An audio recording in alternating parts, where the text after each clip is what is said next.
Depois que vi aquela grávida presa a uma estaca num sol de rachar, isso tudo mudou. Bom dia, boa tarde, boa noite, boa madrugada. Independente da hora que você está assistindo, seja muito bem-vindo. E comenta aí de qual cidade você está vendo essa história, porque hoje eu vou te contar um relato que vai mexer com o seu coração. Capítulo 1. O peso do silêncio. O asfalto ardia feito ferro em brasa sob as rodas do meu Scania. Cada quilômetro que eu percorria parecia me afastar do mundo e me aproximar de algo que eu ainda não sabia o que era. O sol se escondia devagar atrás das serras de Goiás, pintando o céu de laranja e vermelho, cores de despedida, como as que eu via todo dia desde que Mariana se foi. 3 anos já, 3 anos rodando sozinho. O vento quente da tarde soprava poeira vermelha por toda parte, entrando pelas frestas da janela e grudando na minha pele suada. Era só mais um frete entre Gurupi e Porangatu, só mais um dia comum na vida de um caminhoneiro solitário. Eu, João Batista, 47 anos de estrada e silêncios, seguia pensando nas curvas da vida, nas que a gente erra e nas que o destino corrige por conta própria. O rádio chiava baixinho, tocando uma moda de viola que eu já nem prestava atenção. O cheiro de diesel misturado com o perfume das flores de pequi que cresciam nas margens da estrada me fazia lembrar de casa. Daquela casa que não existe mais, daquele abraço que não volta. Mariana sempre dizia que eu fugia, que escolhia a estrada porque era mais fácil do que ficar. E ela tinha razão. Depois que o câncer levou ela em 2 meses, 2 meses, meu Deus, só 2 meses entre o diagnóstico e o funeral, eu não consegui mais pisar naquela casa sem sentir que as paredes me engoliam. Vendi tudo. Comprei esse caminhão usado e joguei minha vida inteira dentro da cabine. A estrada virou minha casa. O ronco do motor virou minha companhia. E o silêncio virou meu castigo. Ia fazer umas 18 horas que eu tinha saído de Gurupi. A carga era leve. Sacos de ração para uma cooperativa em Porangatu. E eu planejava chegar antes da meia-noite. O trecho era tranquilo, conhecido. Eu já tinha feito essa rota mais de 50 vezes. Conhecia cada lombada, cada curva perigosa, cada buraco que a chuva abria e que o governo nunca tapava. Mas naquele dia, algo estava diferente. Não sei explicar direito. Era uma sensação no peito, um aperto que não era só cansaço. Como se o ar tivesse ficado mais pesado, como se a estrada estivesse me chamando para algo além de apenas seguir em frente. O sol já estava quase sumindo quando passei pela placa. Porangatu, 78 quilômetros. O céu tinha aquela cor de fim de tarde que dói de tão bonita. Acendi um cigarro, o último do maço, e deixei a fumaça sair devagar pela janela. As cigarras começavam seu coro noturno nas árvores. O calor do dia cedia lugar a uma brisa morna que trazia cheiro de capim seco. Foi então que avistei algo estranho no acostamento. De longe, parecia um saco de ração rasgado, desses que o vento arrasta pela beira da pista, ou um animal morto. A gente vê tanto bicho atropelado nessas estradas que nem se assusta mais, mas algo me fez pisar no freio. Alguma coisa naquela forma escura me incomodou. Diminuí a marcha. O caminhão roncou baixo, obediente. Acendi o farol alto. A luz atravessou a poeira e bateu de frente naquilo, e eu vi que aquilo se mexia. Meu coração deu um salto. Encostei o caminhão no acostamento, puxei o freio de mão e desliguei o motor. O silêncio que caiu foi absoluto. Nem passarinho, nem carro, nada. Só o vento soprando baixo e o som distante das cigarras. Desci da cabine. O chão de terra batida queimava mesmo através das botas. Cada passo levantava uma nuvenzinha vermelha de poeira. O suor escorria pela minha testa, entrando nos olhos, ardendo. Limpei com as costas da mão. A cada passo, o barulho do vento parecia um aviso, como se a própria terra estivesse me dizendo: olha direito, João, olha o que tem aqui. Quando cheguei a uns 10 metros, consegui ver melhor. Meu coração gelou. Era uma mulher, amarrada a uma estaca de madeira, com os braços puxados para trás. O corpo todo sujo de terra e suor. O vestido, que devia ter sido branco uma vez, estava rasgado, manchado, grudado no corpo. O cabelo escuro, longo, colado no rosto de tanto suor e poeira. Os pés descalços, cheios de arranhões. E a barriga. Meu Deus do céu! A barriga grande, redonda, inchada. Ela estava grávida. Por um instante não consegui me mexer. Fiquei parado ali, com o vento batendo no meu rosto, olhando aquela cena como se fosse uma miragem. Parecia cena de filme ruim, daquelas que a gente acha que não existem de verdade. Mas existia. Ali, na beira da BR-153, entre Gurupi e Porangatu, no meio do nada, uma mulher grávida estava amarrada como um animal esperando o abate. Senti a bile subir na garganta. O cigarro caiu da minha mão. Ela respirava com dificuldade, o peito subindo e descendo rápido demais, o rosto inchado, os lábios rachados. Quando o vento mudou de direção, senti o cheiro. Suor, medo, urina. Ela tinha se molhado. Quanto tempo estava ali? Me aproximei devagar, como se ela fosse um bicho assustado que podia fugir a qualquer momento. Moça! Minha voz saiu rouca, fraca. Pigarreei e tentei de novo. Moça, tá me ouvindo? Ela não respondeu. A cabeça pendia para frente, o queixo no peito. Achei que estivesse desmaiada. Ou pior. Moça! Falei mais alto, chegando mais perto. Ela se mexeu. Devagar. Muito devagar. Ergueu o rosto como se pesasse toneladas. E eu vi os olhos dela. Eram olhos fundos, escuros, cheios de um medo tão cru, tão vivo, que me atravessou como faca. Olhos que tinham visto o inferno, olhos que tinham desistido, mas ainda respiravam. Moça, repeti, dessa vez num sussurro, eu vou te ajudar. Calma. Ela me olhou como se não acreditasse, como se eu fosse mais uma ilusão criada pelo sol e pela sede. Os lábios se mexeram, mas não saiu som. Só um gemido baixo, dolorido. Ajoelhei na terra seca ao lado dela. O calor subia do chão como se a terra estivesse viva, queimando. Peguei o canivete que sempre carrego no bolso traseiro da calça. As mãos tremiam. Não sei se era de nervoso ou de raiva. Eu vou cortar as cordas, tá bom? Não vai doer. Passei o canivete nas cordas, que prendiam os pulsos dela. Eram cordas grossas, de sisal, do tipo que a gente usa para amarrar carga. Estavam apertadas demais. As marcas nos pulsos dela eram fundas, arroxeadas, sangrando em alguns pontos. Quanto tempo ela estava ali? Quantas horas? Um dia inteiro? A corda cedeu com um estalo seco. O corpo dela desabou para a frente. Larguei o canivete e segurei ela pelos ombros antes que batesse a cabeça no chão. Era leve demais. Pesava quase nada, mesmo grávida. Só pele e osso. E medo. Ela desabou no meu peito, soluçando como criança. Um choro baixo, entalado, de quem já não tem mais lágrima. O corpo tremia todo. Calma, sussurrei, sem saber o que mais dizer. Calma, moça. Já passou. Ninguém mais vai te machucar. Segurei ela ali, ajoelhado na terra quente, enquanto o sol terminava de desaparecer no horizonte. O céu ficou roxo, depois azul escuro. As primeiras estrelas começaram a aparecer. O vento esfriou um pouco, trazendo cheiro de mato molhado de algum lugar distante. Fiquei ali, segurando aquela mulher desconhecida, sentindo o corpo dela tremer contra o meu peito. E pela primeira vez em 3 anos, desde que enterrei Mariana, senti algo além de vazio. Senti raiva. Uma raiva antiga, profunda. Raiva de quem fez aquilo com ela. Raiva de um mundo que deixa uma mulher grávida amarrada no meio do nada. Raiva de mim mesmo, por todas as vezes que passei reto por alguém pedindo ajuda, porque estava com pressa, porque o frete não podia atrasar, porque não era problema meu. Mas aquilo era problema meu agora.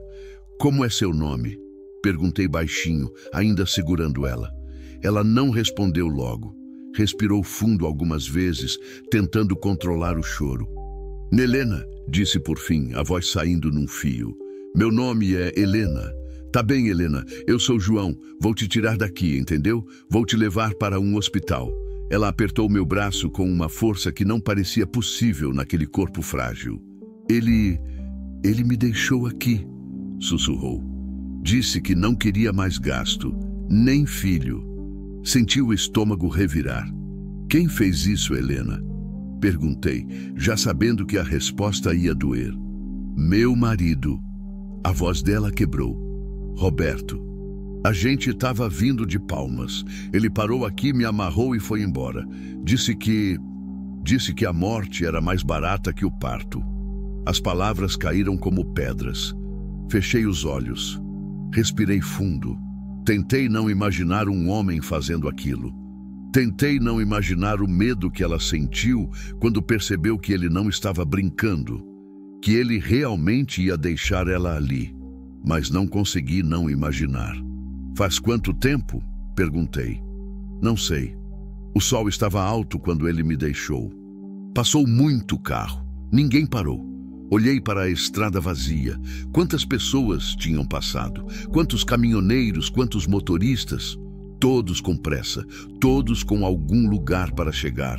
E ela ali, esperando a morte chegar primeiro. Mas não chegou.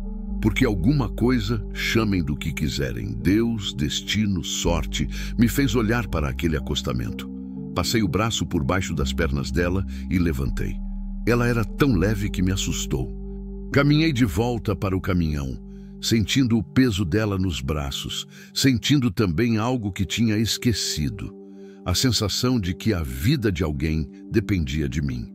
Abri a porta da cabine e deitei ela devagar na cama da boleia. Peguei a garrafa d'água que sempre fico ao lado do banco e molhei os lábios dela. Bebe um pouco, vai ajudar. Ela abriu a boca e bebeu como se fosse a primeira água em dias. Provavelmente era. Tossi, engasgou, mas continuou bebendo. Quando terminou, ela me olhou com aqueles olhos fundos, cheios de lágrimas. Achei que ia morrer aqui, moço. Segurei a mão dela. Estava fria, mesmo com o calor. Hoje não, Helena, respondi. Hoje alguém te viu. Fechei a porta da cabine, contornei o caminhão e subi do outro lado. Liguei o motor. O ronco familiar encheu o silêncio. Joguei a marcha e voltei para a pista. Dirigi em silêncio, com os olhos fixos na estrada. O farol alto iluminava o asfalto rachado, as faixas desbotadas, os olhos de animais escondidos no mato. Helena estava deitada, respirando pesado. De vez em quando gemia baixinho. O hospital mais próximo era em Gurupi, uns 40 quilômetros. Pisei fundo. As cigarras gritavam nas árvores dos dois lados da pista. O céu estava escuro agora, estrelado, imenso. A lua cheia apareceu atrás de uma nuvem, iluminando a estrada com uma luz fantasmagórica. Cada poste que passava era uma pequena vitória. Cada quilômetro, uma oração silenciosa. Aguenta, Helena. Aguenta mais um pouco. E ela aguentou. Quando as luzes de Gurupi apareceram no horizonte, senti um alívio tão grande que quase chorei. Quase, porque ainda não tinha acabado. Fim do capítulo 1. Tentar novamente descer continue, capítulo 2. A espera silenciosa. As luzes do hospital apareceram como faróis no meio da escuridão. Prédio baixo, paredes descascadas, um letreiro piscando com metade das letras queimadas. Gaspita, Municipal. Mas estava aberto, e era tudo o que importava. Encostei o caminhão na entrada da emergência, deixei o motor ligado e desci correndo. As portas automáticas abriram com um chiado cansado. O cheiro de álcool e desinfetante me bateu de cara. Dentro, o corredor estava vazio. Só uma enfermeira sentada atrás de um balcão, mexendo no celular. Socorro! Gritei. Tem uma mulher no meu caminhão, tá grávida, passou o dia amarrada na estrada. A enfermeira ergueu a cabeça num susto, os olhos arregalados. Era jovem, devia ter uns 20 e poucos anos. Por um segundo ficou paralisada, processando o que eu tinha dito. Então levantou de um salto. "Doutor Henrique!" gritou para dentro do corredor. "Emergência!" Ela correu para fora comigo. Quando viu Helena deitada na cabine, pálida, os olhos semicerrados, levou a mão à boca. Meu Deus do céu! Um homem de jaleco apareceu na porta. Cabelo grisalho, óculos redondos, aquele jeito cansado de quem trabalha há 30 anos no mesmo lugar. "O que houve?" perguntou, já puxando um estetoscópio do bolso. "Mulher grávida", respondi rápido. "Encontrei ela amarrada numa estaca na BR. Tá desidratada, tem marcas nos pulsos, tá fraca demais." O médico não fez mais perguntas. Subiu na cabine, checou o pulso dela, abriu as pálpebras dela com o polegar, olhou as marcas nos braços. "Quanto tempo ela ficou lá?" "Não sei. Ela disse que o marido largou ela de manhã. Acho que umas 10 horas, talvez mais." Ele apertou os lábios, o rosto endurecendo. "Vou precisar de uma maca aqui!" gritou para a enfermeira. 2 auxiliares apareceram empurrando uma maca velha, com rodas que chiavam. Eles tiraram Helena da cabine com cuidado, deitaram ela na maca e correram para dentro. Eu fiquei parado ali, vendo eles desaparecerem pelo corredor. O médico parou antes de entrar e olhou para mim. "Você salvou a vida dela, amigo. Mais 1 hora e seria tarde demais." Não respondi, só assenti com a cabeça. Ele entrou e as portas se fecharam.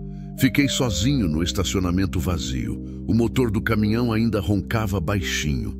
A lua estava alta agora, iluminando tudo com aquela luz prateada e fria.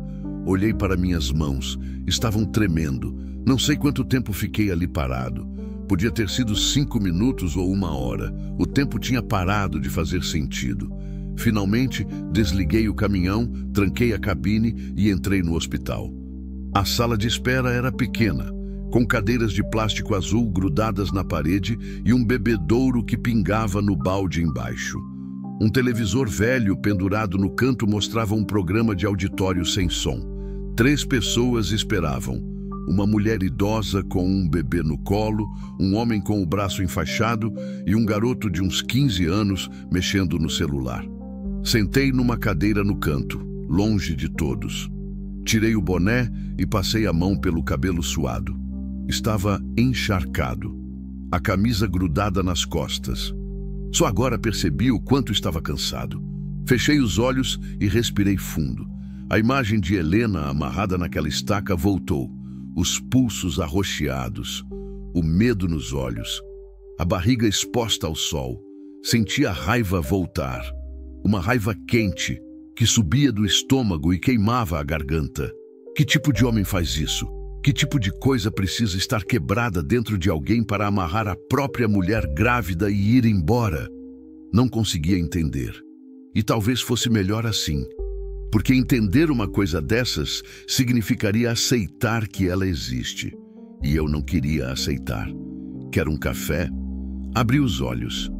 A enfermeira jovem estava parada na minha frente, segurando um copinho de plástico com café preto. "Obrigado", murmurei pegando o copo. Ela sentou na cadeira ao lado. Ficamos em silêncio por um tempo. O café estava quente, forte, ruim, mas ajudou. "O senhor fez uma coisa boa hoje", ela disse baixinho. "Tem muito caminhoneiro que passa reto, finge que não viu." "Eu quase passei reto também", confessei. "Pensei que fosse um saco de lixo, mas parou. E isso que importa." Olhei para ela. Tinha olhos castanhos, cansados. Devia ter visto muita coisa ruim naquele hospital, mas ainda tinha aquela bondade no olhar, aquela coisa que a vida ainda não tinha conseguido tirar. "Como ela tá?" perguntei. "O doutor Henrique tá cuidando. Ela tá recebendo soro. Já hidratou um pouco. O bebê..." Ela hesitou. "O bebê tá vivo. Os batimentos estão fracos, mas tá vivo." Senti um peso sair do peito. E ela? Cansada, assustada, mas forte, mais forte do que parece. Assenti. Tomei mais um gole do café amargo. "O senhor conhece ela?" A enfermeira perguntou. Não Nunca vi antes. E mesmo assim parou. Qualquer um teria parado. Ela balançou a cabeça devagar. O senhor não conhece as pessoas, moço. A maioria teria passado reto. Fiquei quieto, porque sabia que ela tinha razão. A enfermeira levantou e tocou meu ombro de leve. Pode demorar um pouco. Se quiser descansar, tem um sofá ali no fundo. Não vou descansar, respondi. Vou ficar aqui até saber que ela está bem. Ela sorriu triste e voltou para o balcão. 2 horas se passaram. A mulher com o bebê foi chamada e saiu. O homem do braço enfaixado também. O garoto continuava mexendo no celular, alheio ao mundo. Eu continuava sentado, olhando o relógio na parede. Os ponteiros se arrastavam como se estivessem nadando em melado.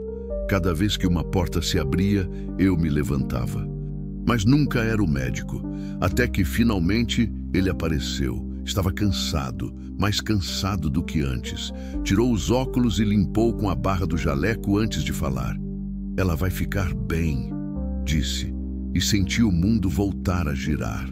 Desidratação severa, desnutrição, alguns ferimentos nos pulsos e tornozelos, mas nada que não se trate. O bebê resistiu. Está estável. Posso vê-la? Ele hesitou. Ela pediu por você. Disse que queria agradecer, mas precisa ser rápido. Ela precisa descansar. Segui ele pelo corredor. O chão de cerâmica era branco, rachado em vários lugares. As lâmpadas fluorescentes piscavam. Passamos por quartos com portas abertas. Pacientes dormindo, famílias sentadas em vigília, o cheiro constante de remédio e morte adiada.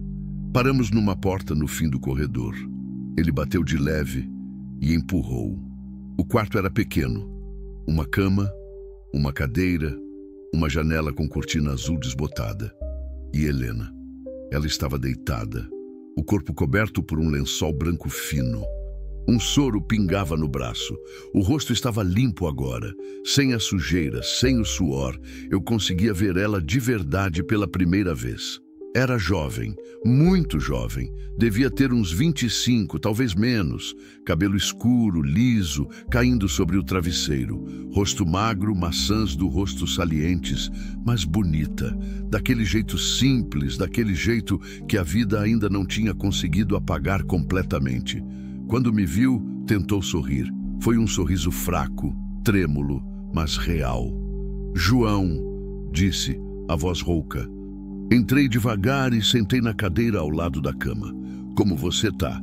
Viva, respondeu. Graças a você. Não fiz nada demais.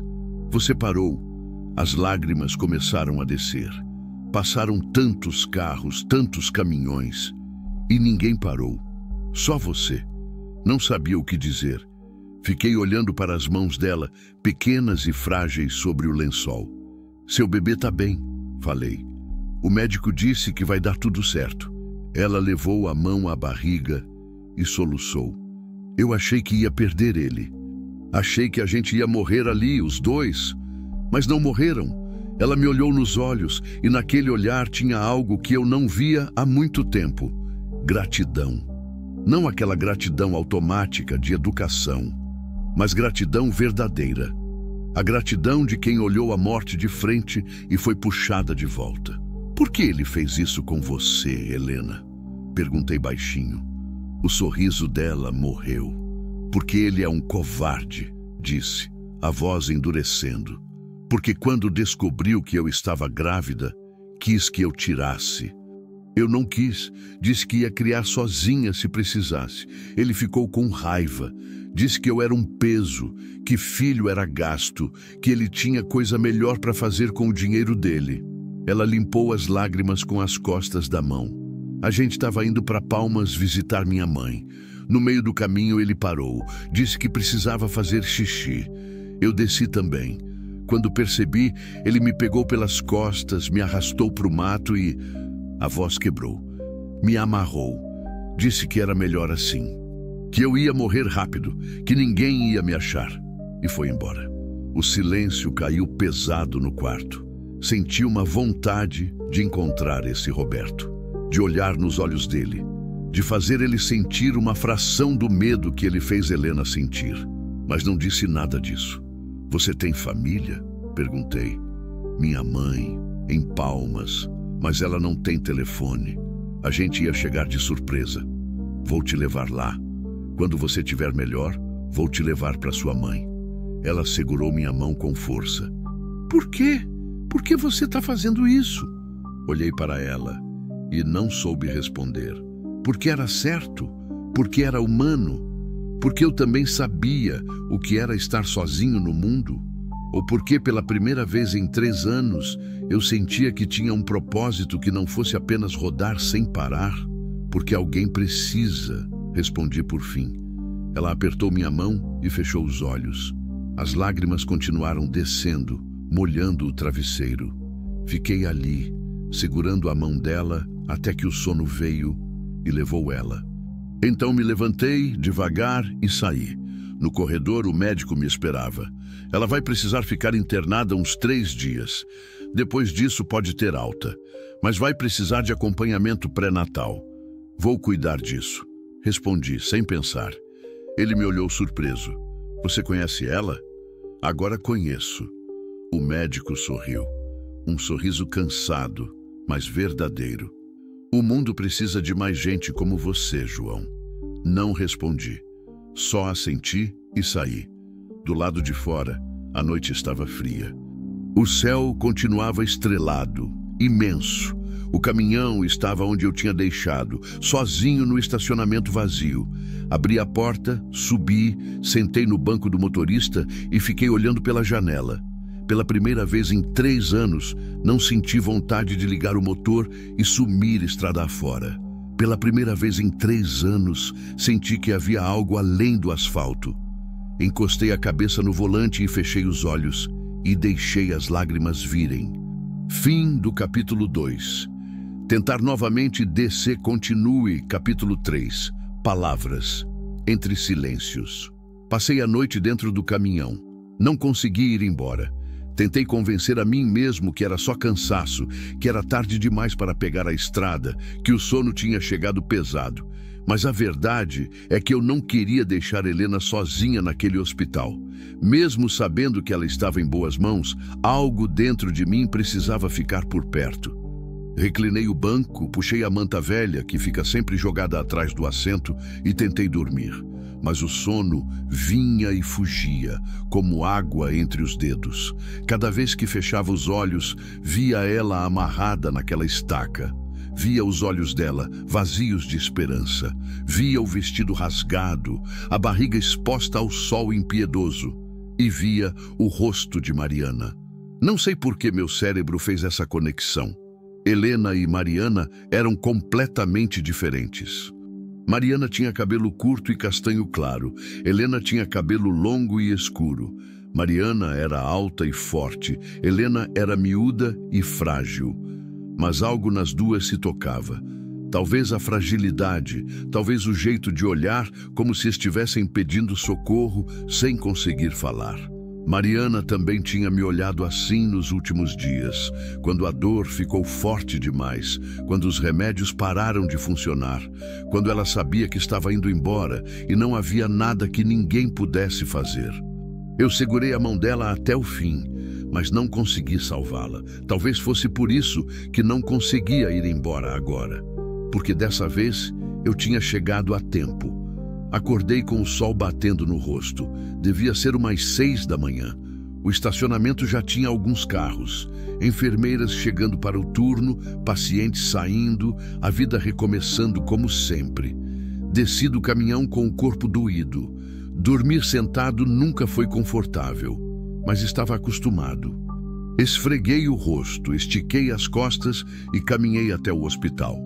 A mesma enfermeira jovem da noite anterior estava no balcão. Quando me viu, sorriu. Ficou aí fora a noite toda? Dormi no caminhão. Podia ter pedido. A gente tem uma salinha de descanso para os acompanhantes. Tá tudo bem, respondi. Como ela tá? Dormiu a noite inteira. Tomou café agora há pouco.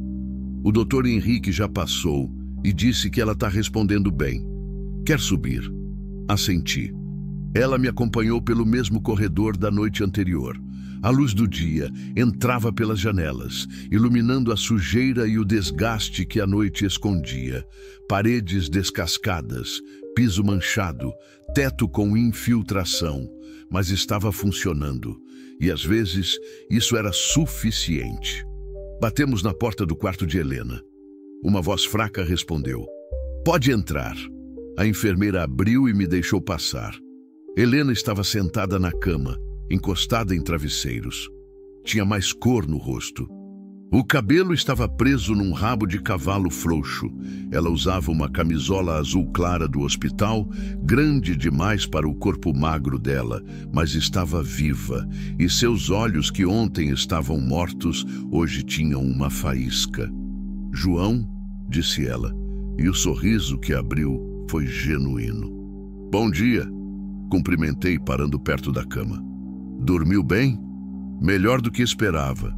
Tive pesadelos, mas..." Ela olhou ao redor. Acordar aqui foi um alívio. Por um momento, achei que tinha sido tudo um sonho. Que eu ainda estava lá. "Não tá mais", falei firme, "e nunca mais vai estar." Ela assentiu devagar, os olhos marejando. "Você ficou aqui a noite inteira?" "No caminhão. Não queria ir embora sem saber como você estava." "Você não me conhece, João. Por que se importa tanto?" Essa pergunta de novo, e de novo eu não tinha uma resposta boa. "Porque é certo", respondi, e senti que soava vazio. Mas era a única verdade que eu tinha. Helena limpou uma lágrima que escorreu. "Posso te perguntar uma coisa?" "Claro. Você tem família? Filhos?" A pergunta me pegou de surpresa. Senti o peito apertar. Tinha uma esposa, Mariana. Ela morreu faz 3 anos. O rosto de Helena se desarmou. "Me desculpa. Eu não devia ter perguntado." "Não tem problema." Sentei na cadeira ao lado da cama. Era câncer. Foi rápido. Rápido demais. Do diagnóstico até o funeral foram 2 meses. 2 meses e ela se foi. "Vocês tinham filhos?" Balancei a cabeça. "A gente tentou, mas não veio, e depois ela ficou doente e..." Parei. Enfim, ficou só eu. O silêncio caiu entre a gente. Mas não era um silêncio desconfortável. Era daqueles silêncios onde as pessoas entendem uma a outra, sem precisar de palavras. "É por isso que você parou", Helena disse baixinho. "Você sabe o que é perder alguém. Você sabe o que é ficar sozinho." Não respondi, porque ela tinha razão. "E é por isso que você não consegue ir embora." Ela continuou. "Porque dessa vez você pode fazer diferente." Olhei para ela surpreso. Para alguém tão jovem, Helena enxergava longe. "Talvez", admiti. Ela estendeu a mão. Segurei. Era quente, pequena, mas firme. "Obrigada, João, por me ver, por parar, por me tirar daquele inferno." "Você teria feito o mesmo", respondi. "Não sei se teria coragem. A gente nunca sabe até precisar." Ficamos conversando por quase 1 hora. Helena me contou sobre a vida dela. Nasceu em Miracema, do Tocantins, cidade pequena, perto de Palmas. A mãe, Dona Aparecida, trabalhava como cozinheira numa escola. O pai tinha morrido quando ela era criança. Acidente de moto. Cresceu só com a mãe. Vida simples, pouco dinheiro, mas muito amor.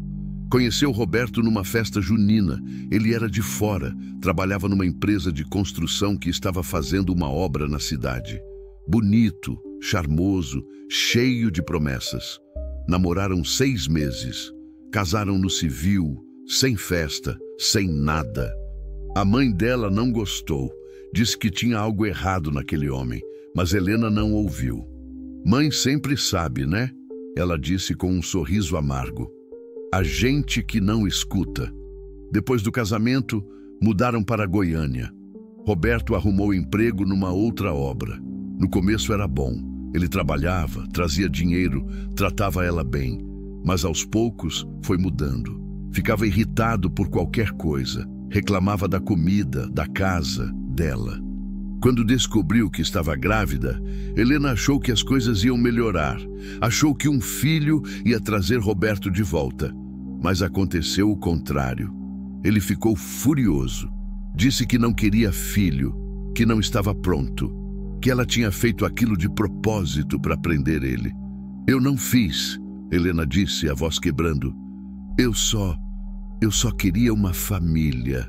Queria ter alguém que fosse meu de verdade. Alguém que não fosse embora. Senti um nó na garganta. E agora você vai ter, falei. Seu filho vai ter você, e você vai ser uma mãe melhor do que ele merecia, um pai como aquele. Ela sorriu entre as lágrimas. Você acha? Tenho certeza. O médico apareceu por volta das 10 da manhã. Fez os exames de rotina, checou a pressão, ouviu os batimentos do bebê. Tudo estava estável. Ela vai precisar ficar mais 2 dias, ele disse. Depois disso pode ir, mas precisa ter acompanhamento. Onde você mora, Helena? Ela hesitou. Eu não sei. Eu morava em Goiânia, mas não posso voltar lá. Ele está lá. Sua mãe está em Palmas? Perguntei. Ela assentiu. Então, é para lá que você vai. Vou te levar. João, você já fez demais. Não discute. Vou te levar para Palmas. Vou te deixar na casa da sua mãe. E se precisar de qualquer coisa, você me liga. Eu nem tenho seu telefone. Peguei um papel e uma caneta que estavam na mesinha de cabeceira e escrevi meu número. Agora tem. Ela pegou o papel e segurou como se fosse a coisa mais valiosa do mundo. Passei os próximos 2 dias indo e voltando do hospital. Não assumi nenhum frete novo. Liguei para o dono da cooperativa em Porangatu. Expliquei que tinha tido um imprevisto e que ia atrasar. Ele não gostou, mas aceitou. Pela primeira vez em anos, um frete não era a coisa mais importante. Toda manhã, eu aparecia no quarto de Helena com alguma coisa. Um pão de queijo que comprei na padaria da esquina. Uma revista velha que achei na sala de espera. Uma vez, trouxe flores. Margaridas brancas que comprei de uma senhora na porta do hospital. Quando entreguei as flores, Helena olhou como se nunca tivesse visto flores antes. Ninguém nunca me deu flores, ela disse baixinho. Então, tá na hora de alguém dar, respondi. A gente conversava sobre tudo, sobre estrada, sobre a vida, sobre os lugares que eu tinha conhecido, sobre os sonhos que ela tinha abandonado. Ela queria ser professora. Estudou até o 2º ano do ensino médio, mas largou quando conheceu Roberto. Ainda posso voltar, ela disse no 2º dia. Meu filho vai me ver formada. Vou mostrar para ele que a gente sempre pode recomeçar. Vai sim, respondi e acreditei. No 3º dia, quando cheguei de manhã, Helena estava vestida. Calça de moletom e uma blusa que a enfermeira tinha emprestado. O cabelo estava limpo, preso e havia algo diferente nela. Determinação. Tá pronta? Perguntei. Tô pronta.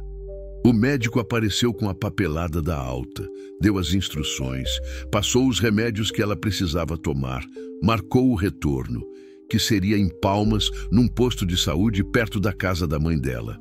Cuida dela, João, o doutor Henrique disse, apertando minha mão.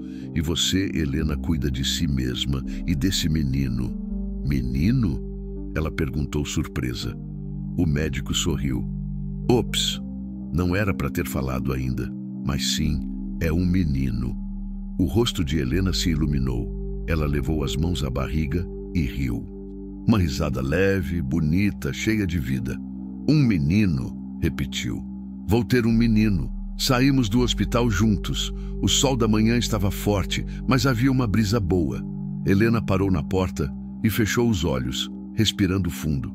3 dias atrás, eu achei que nunca mais ia sentir o sol, ela disse. Mas está sentindo, falei, e vai sentir todo dia daqui para frente. Ela abriu os olhos e sorriu para mim. Vamos para casa, João. Assenti.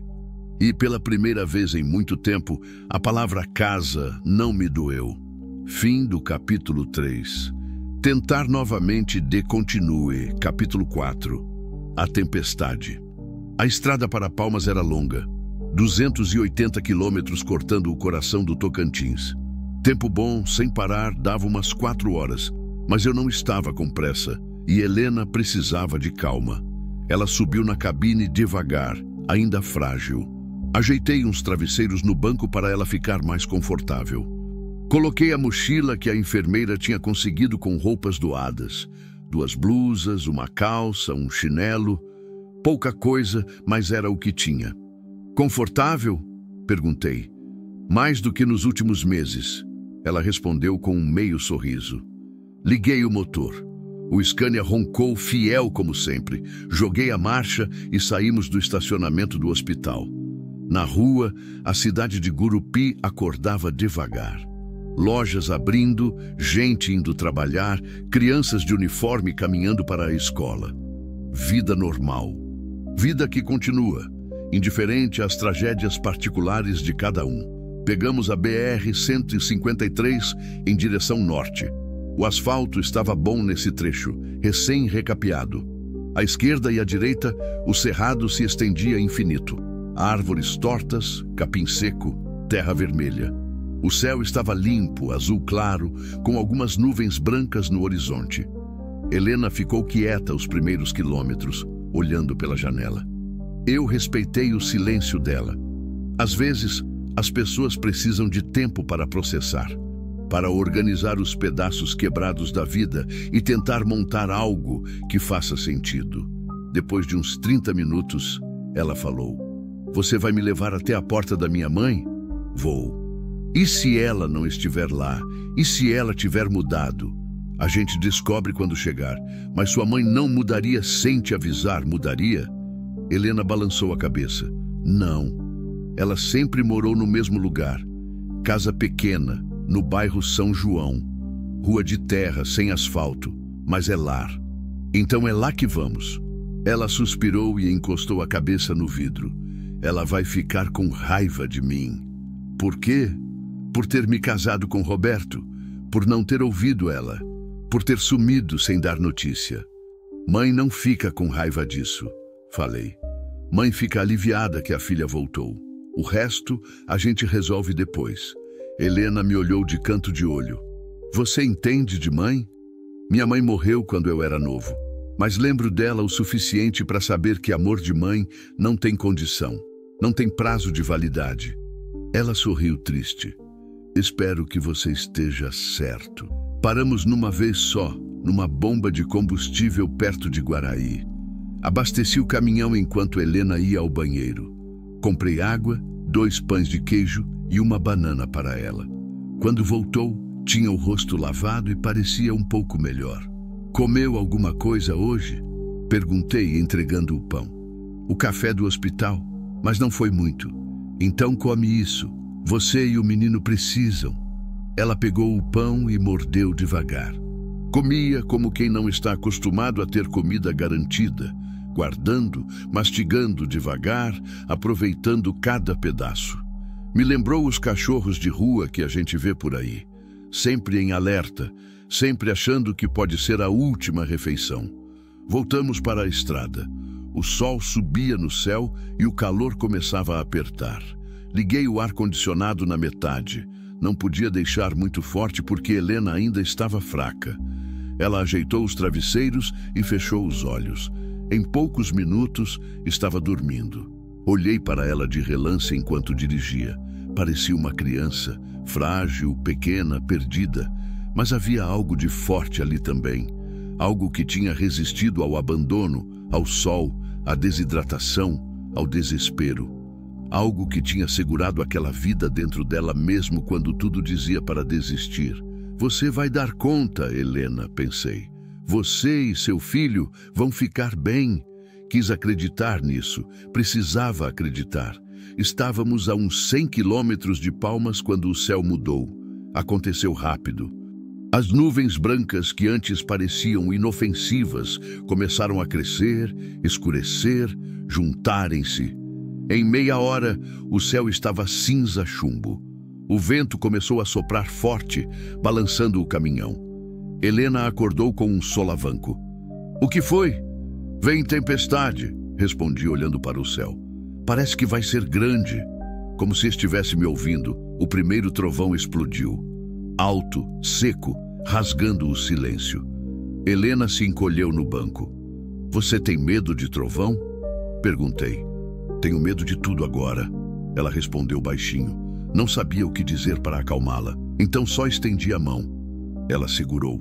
Os primeiros pingos começaram a cair, grossos, pesados, batendo no para-brisa como pedras. Em segundos, virou tempestade, uma cortina de água tão densa que mal dava para ver a estrada. Diminuí a velocidade, acendi os faróis. O limpador trabalhava no máximo, mas não dava conta. A visibilidade era quase zero. João, a voz de Helena tremia. Calma, vou parar assim que achar um lugar seguro. Mas não havia lugar seguro. A estrada era reta, sem acostamento largo, sem área de descanso. E parar ali, no meio da pista, era pedir para ser atingido por trás. Então, continuei. Devagar. 30 quilômetros por hora. As mãos apertadas no volante, os olhos fixos nas faixas brancas que mal conseguia enxergar. O vento sacudia o caminhão de um lado para o outro. Raios cortavam o céu, iluminando tudo por uma fração de segundo, antes de mergulhar tudo de volta na escuridão.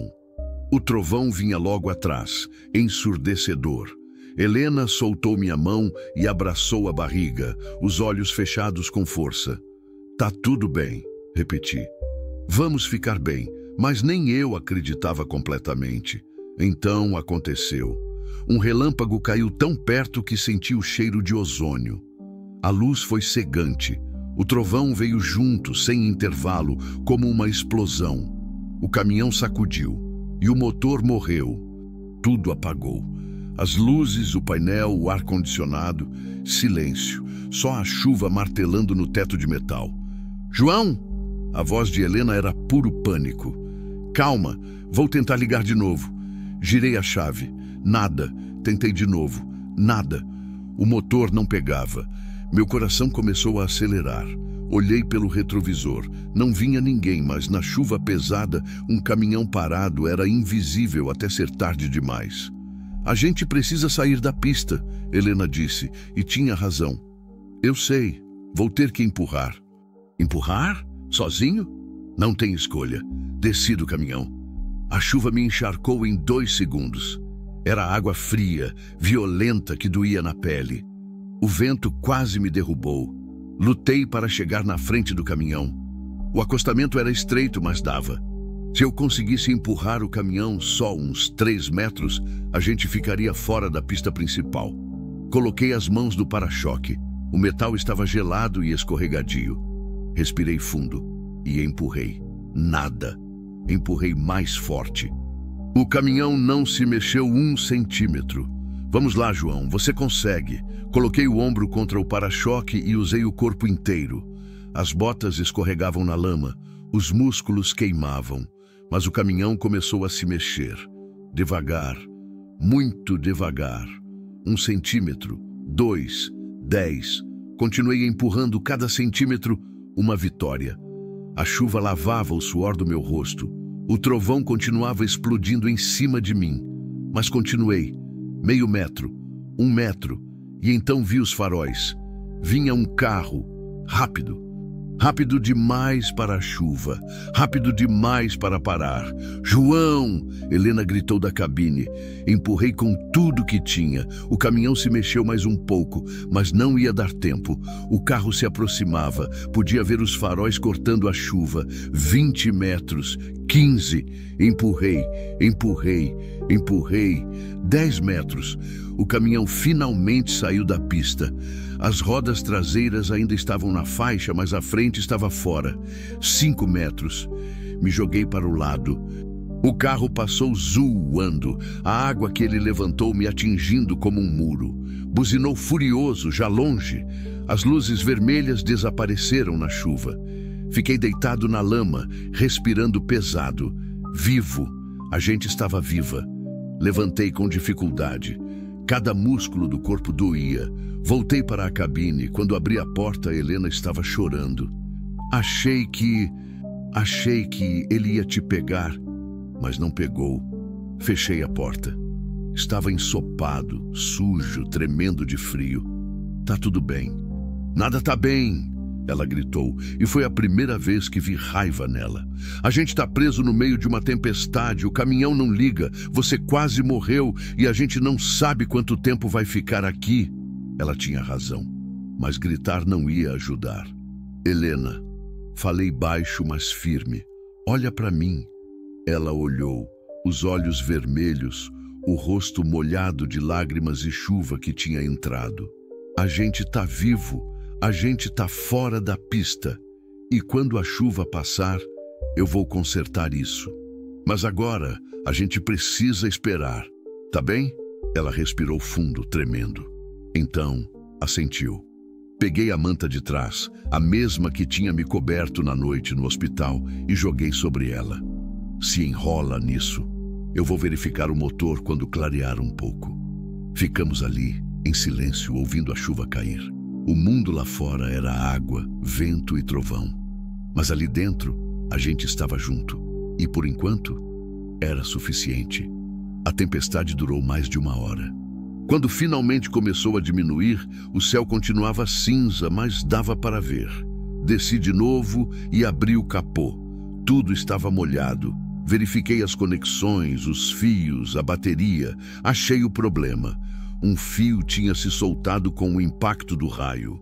Encaixei de volta, apertei a conexão, voltei para a cabine e girei a chave. O motor tossiu de novo e pegou. Helena soltou um suspiro de alívio tão grande que quase pareceu um choro. Pronto, falei, sorrindo cansado. Vamos para casa. Voltei para a pista. A chuva tinha parado quase completamente agora. O sol tentava furar as nuvens, e no horizonte um arco-íris começava a se formar. Helena viu e apontou. Olha, João. Olhei, e pela primeira vez em muito tempo, me pareceu um sinal, que no fim da tempestade sempre tem luz. Fim do capítulo 4. Tentar novamente, DC continue, capítulo 5. Memórias que pesam. O resto da viagem foi em silêncio. Não aquele silêncio desconfortável, cheio de coisas não ditas.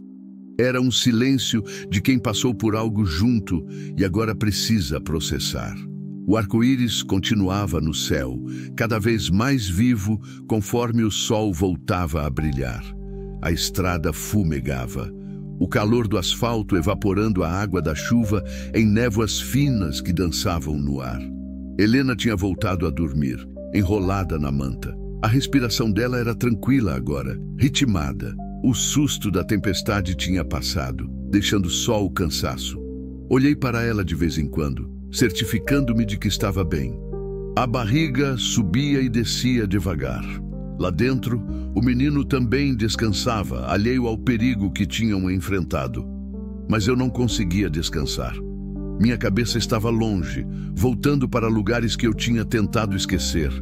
A tempestade tinha mexido com algo dentro de mim.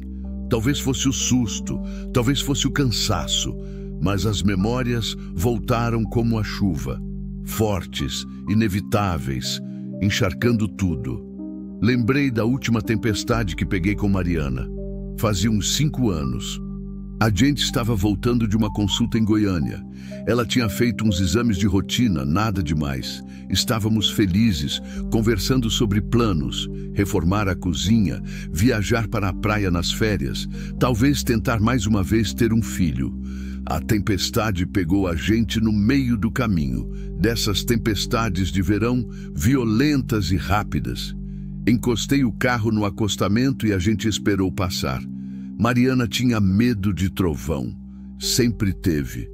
Quando o primeiro raio caiu perto, ela pulou no banco e se agarrou em mim, rindo de nervoso. Ridículo, né? Ela disse. Uma mulher de 40 anos com medo de trovão. Não é ridículo, respondi, abraçando ela. Todo mundo tem medo de alguma coisa. Do que você tem medo, João? Pensei um pouco antes de responder. De te perder. Ela riu e me beijou. Você não vai me perder. Eu não vou a lugar nenhum. Mas foi. Menos de 1 ano depois, o câncer apareceu. E 6 meses depois disso, ela se foi. Apertei o volante com força, tentando afastar as lembranças. Mas elas continuavam vindo, uma atrás da outra, como vagões de um trem que não para.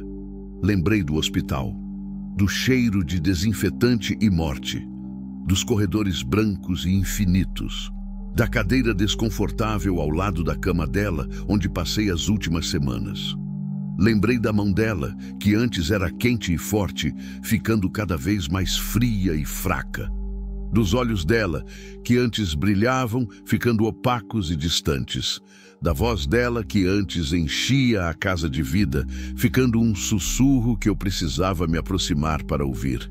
João, ela tinha dito no último dia, promete uma coisa para mim. Qualquer coisa, respondi, segurando a mão dela. Não para de viver quando eu for. Não foge. Não se esconde na estrada para sempre. Eu prometo. Menti. Ela sabia que era mentira. Vi nos olhos dela, mas não disse nada. Só sorriu, apertou minha mão e fechou os olhos. 2 horas depois, ela se foi, e eu quebrei a promessa. Uma lágrima desceu pelo meu rosto. Limpei rápido com as costas da mão, verificando se Helena tinha visto. Mas ela continuava dormindo. Por que você parou, João? A pergunta veio do nada, mas eu sabia de quem era. Era a voz de Mariana, aquela que eu ainda ouvia às vezes nos momentos quietos. Por que você parou para Helena? Porque era certo, murmurei para o vazio. Ou porque você viu uma chance de fazer o que não conseguiu fazer comigo? Fechei os olhos por um segundo, respirando fundo. Eu não consegui te salvar, Mari. Eu tentei. Juro que tentei. Eu sei. Mas não era para você me salvar. Era para você me deixar ir. Eu não sabia como. E agora? Olhei para Helena dormindo. Tão frágil, tão perdida, tão parecida com o que Mariana devia ter se sentido nos últimos dias. Mas diferente também. Porque Helena ainda tinha tempo. Ainda tinha futuro. Agora eu sei, respondi. Agora eu sei que soltar não é desistir. É deixar que a vida continue do jeito que tem que ser. Não houve resposta. Só o ronco do motor e o som dos pneus no asfalto molhado. Mas me senti um pouco mais leve. Palmas apareceu no horizonte por volta das 3 da tarde. A capital do Tocantins se espalhava na planície como um tabuleiro de xadrez. Ruas retas, quadras organizadas, prédios baixos. Não era uma cidade bonita no sentido tradicional, mas tinha algo de ordenado, de planejado, que contrastava com o caos da natureza ao redor. Helena acordou quando entramos na cidade. Piscou várias vezes, desorientada, antes de perceber onde estava. Já chegamos? Chegamos. Qual o caminho? Ela se endireitou no banco, olhando ao redor, como se estivesse vendo tudo pela primeira vez depois de muito tempo. Segue em frente até a Avenida NS01. Depois vira à esquerda. Segui as instruções dela. Palmas era tranquila para uma capital. Pouco trânsito, ruas largas, muito verde. Passamos por praças, escolas, mercados, vida acontecendo em cada esquina. Helena estava tensa. Via nos ombros dela, na forma como segurava a manta, na respiração mais rápida. Nervosa? Perguntei. Morrendo de medo. Sua mãe vai ficar feliz em te ver. Não sei, João. Faz mais de 1 ano que a gente não fala. Desde que eu casei. A gente brigou feio.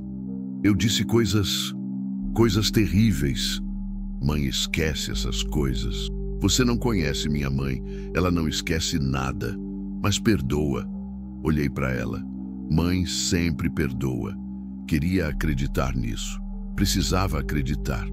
O bairro São João ficava na periferia da cidade. As ruas aqui eram de terra, esburacadas pela chuva.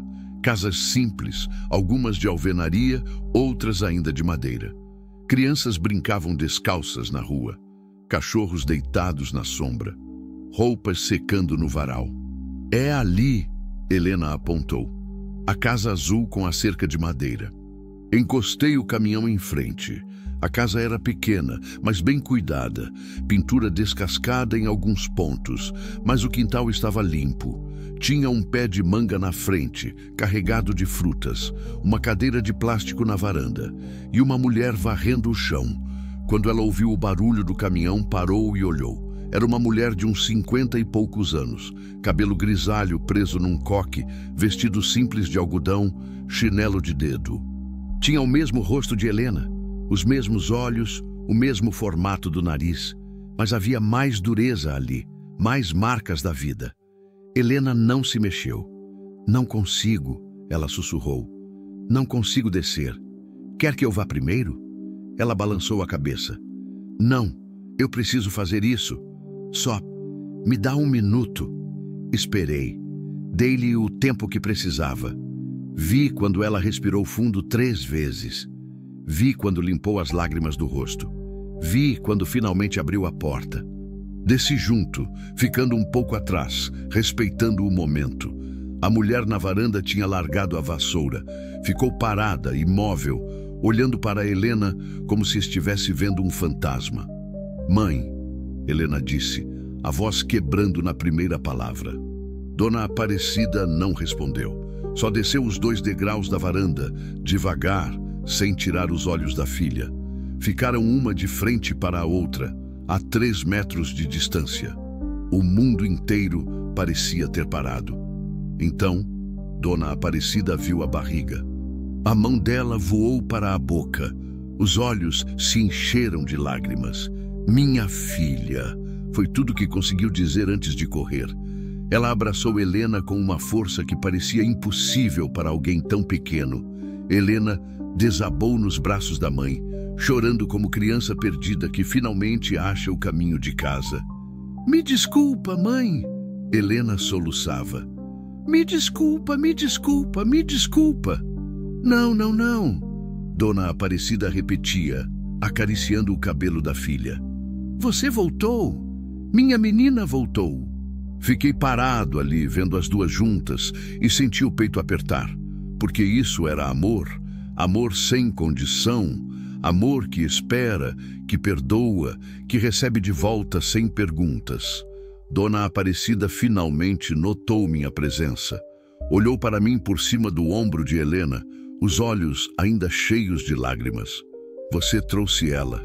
Não era pergunta, era constatação. Trouxe, respondi. Como posso agradecer? Não precisa. Eu só fiz o que tinha que fazer. Ela soltou Helena devagar e veio até mim. Antes que pudesse dizer qualquer coisa, ela me abraçou. Forte, daquele jeito que mães abraçam, como se pudesse curar tudo com o toque. Obrigada, ela sussurrou no meu ouvido. Obrigada por trazer minha filha de volta. Não soube o que dizer.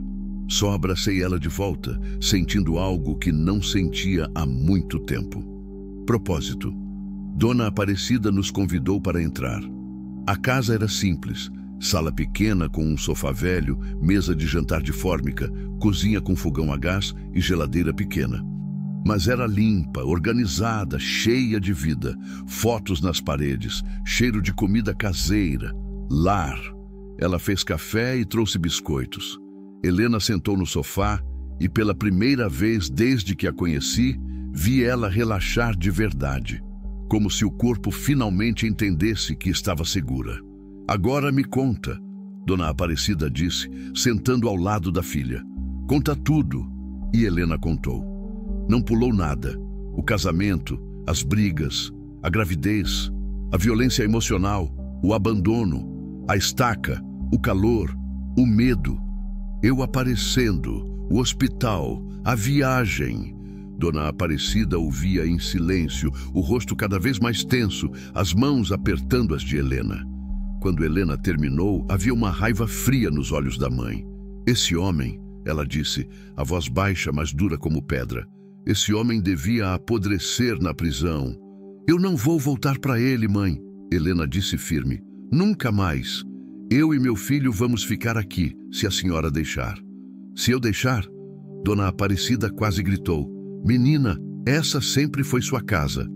Sempre vai ser. Você e meu neto vão ficar aqui pelo tempo que precisarem.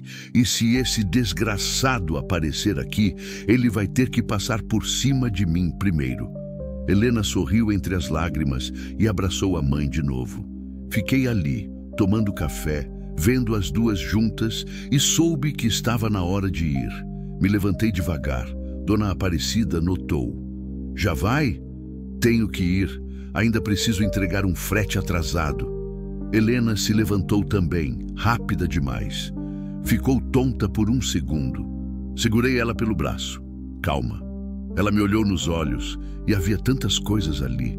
Gratidão, tristeza, medo de me ver ir. Eu nunca vou esquecer o que você fez por mim, João. Não precisa esquecer. Só precisa viver. Viver bem. Você e seu menino. Você vai voltar? A pergunta me pegou desprevenido. Ia responder que sim, que voltaria para visitar. Mas parei, porque sabia que talvez não voltasse, porque era assim que eu fazia. Aparecia, ajudava e desaparecia de novo na estrada. Mas olhei para Helena, para Dona Aparecida esperando minha resposta, e algo mudou. Vou, respondi. Daqui a uns meses, quando o menino nascer, eu volto. Prometo. E dessa vez, não era mentira. Helena me abraçou, apertado, demorado. Obrigada, ela sussurrou, por me ver quando ninguém mais viu. Obrigado você, respondi, por me fazer lembrar que ainda tem coisas que valem a pena. Soltei ela devagar e me virei para Dona Aparecida. Cuida dela. Com minha vida, ela respondeu. Assenti. Coloquei o boné e saí. Quando subi no caminhão e liguei o motor, vi as duas na varanda de mãos dadas, acenando.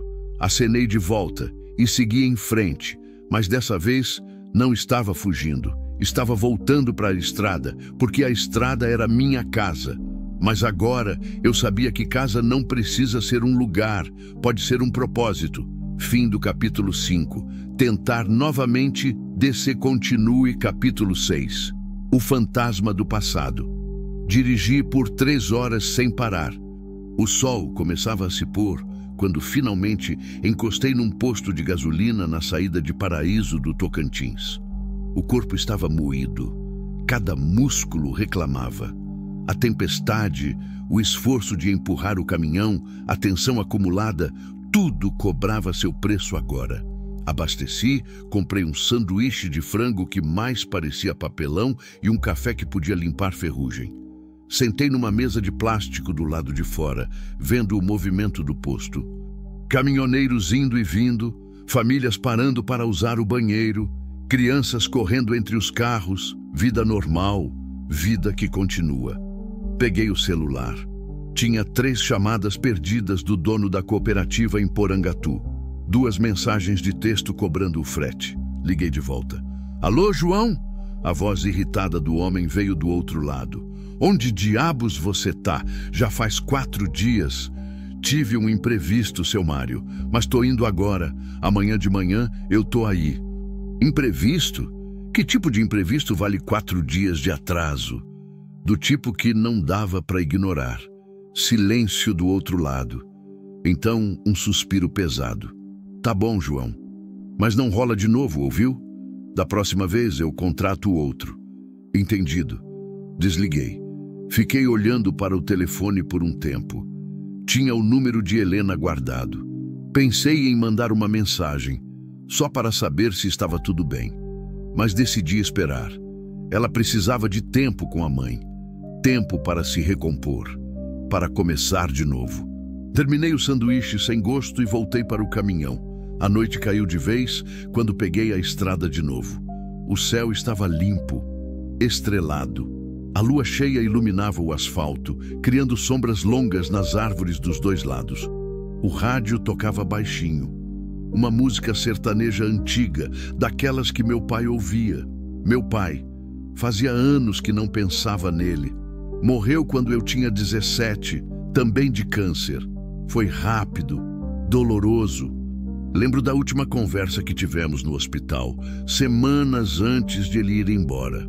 João, ele tinha dito, a voz fraca, quando eu for, cuida da sua mãe. E cuida de você também.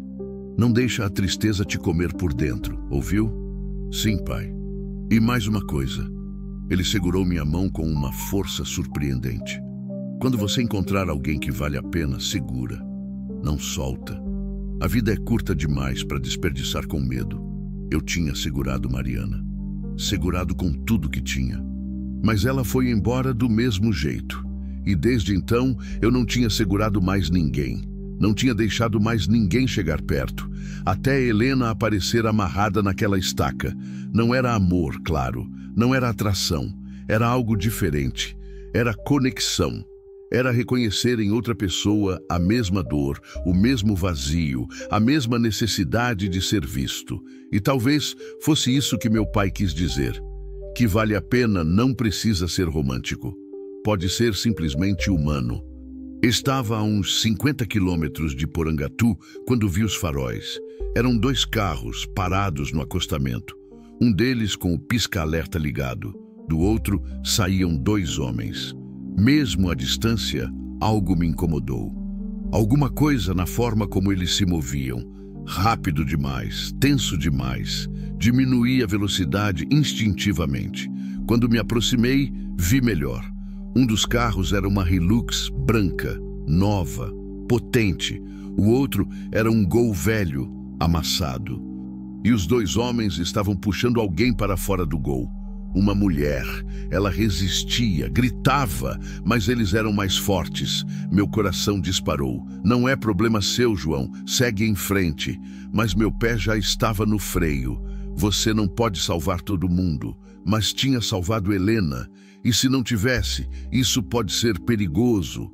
Mas se eu passar reto, essa mulher pode morrer. Encostei o caminhão no acostamento, uns 20 metros à frente. Desliguei o motor. Respirei fundo. Então desci. Caminhei de volta em direção aos carros. O som ficava mais claro agora. A mulher gritava: me solta, seu desgraçado. Cala a boca, Luciana. Um dos homens rosnou. Você sabia no que estava se metendo? Eu não sabia de nada. Você mentiu. Cheguei perto.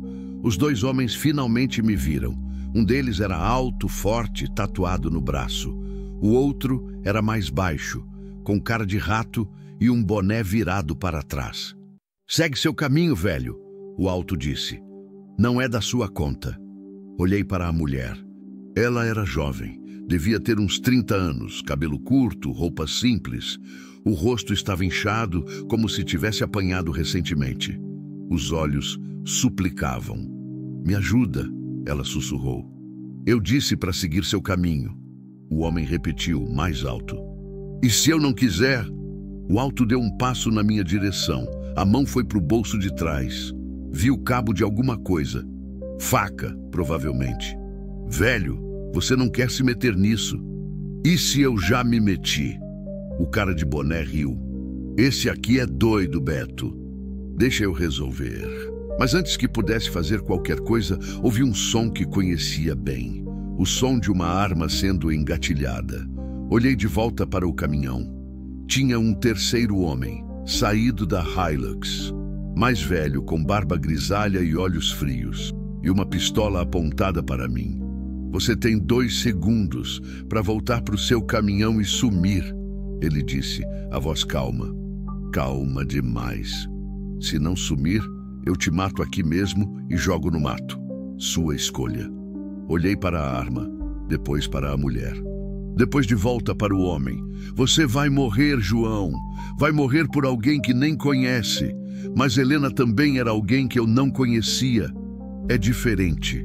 Era. O homem deu um passo à frente. 1 segundo. Minha mente corria. Eu não tinha arma. Não tinha nada. Eram 3 contra 1. Um deles armado. Se eu reagisse, morria. Mas se eu fosse embora, a mulher provavelmente morria também. E eu ia carregar isso para o resto da vida. João Batista, uma voz disse. Todos viraram. Era a mulher. Ela tinha parado de resistir e estava olhando para mim, os olhos arregalados.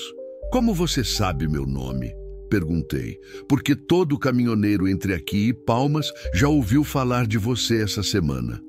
Ela soltou um riso nervoso, quase histérico. O caminhoneiro que salvou uma mulher amarrada na estrada. Os 3 homens trocaram olhares. É ele? O cara de boné perguntou. Parece, Beto respondeu. O homem da arma não abaixou a pistola, mas vi algo mudar no rosto dele. Hesitação. Você é ele mesmo? O que salvou a Helena? Não sabia se deveria responder, mas já era tarde demais para mentir. Sou. O homem ficou parado por um longo momento, a arma ainda apontada.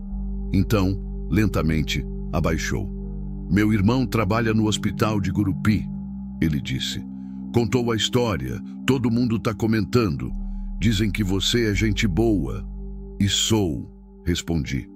E gente boa não deixa uma mulher ser levada à força. O silêncio pesou no ar. O homem guardou a arma. Essa mulher nos deve dinheiro. Muito dinheiro. Eu não devia, Luciana gritou. Meu marido que devia, eu nem sabia. Ela não pode pagar as dívidas do marido, falei. Ela pode se o marido sumiu e deixou ela com tudo nas costas, Beto retrucou. Conhecia essa história, conhecia bem. Não era tão diferente do que Roberto fez com Helena. Quanto ela deve? Perguntei. 12 mil. Era muito. Muito mais do que eu tinha. Mas tinha alguma coisa. Tenho 3 mil no caminhão. Vou buscar. Vocês levam isso como entrada e dão um prazo para ela pagar o resto. Ou processam ela na justiça se quiserem, mas não levam ela. Os 3 homens se entreolharam. O mais velho pensou por um momento, então assentiu. Traz o dinheiro. Voltei para o caminhão, o coração batendo descompassado. Abri o compartimento secreto embaixo do banco onde guardava meu dinheiro de emergência. Peguei os 3 mil, tudo que tinha até o próximo frete. Voltei e entreguei.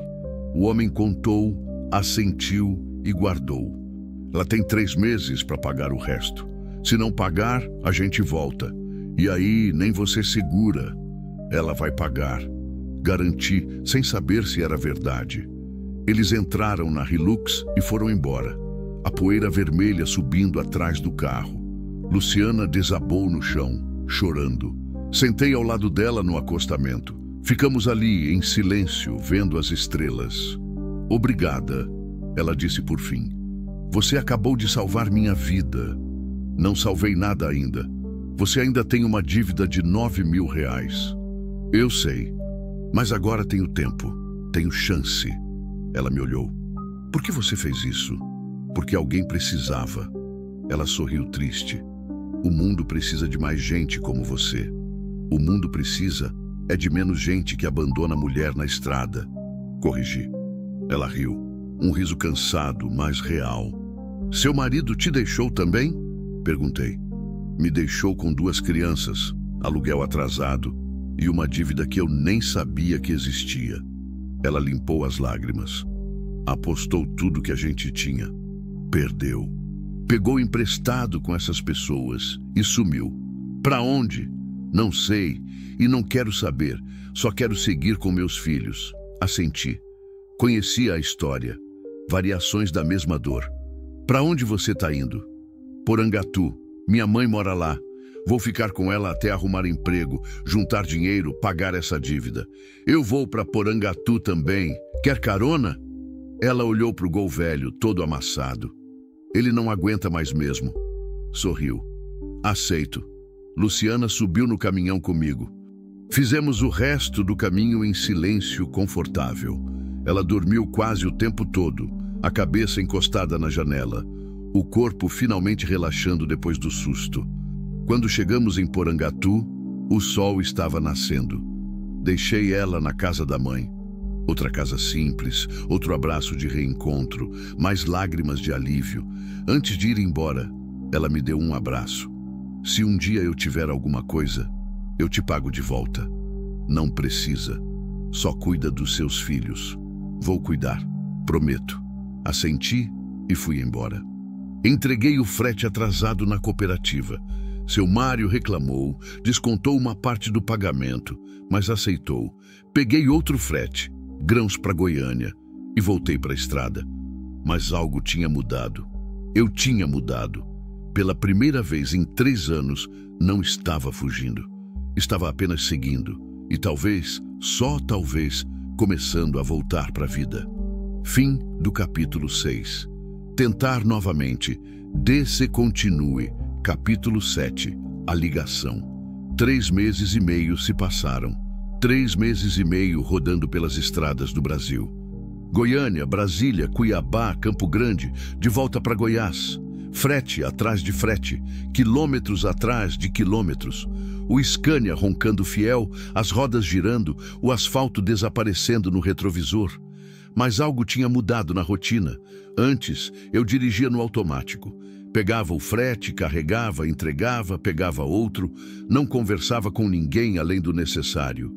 Não parava a não ser para abastecer e dormir. A estrada era meu refúgio e minha prisão ao mesmo tempo. Agora, eu via as coisas. Via as pessoas nas paradas de caminhão.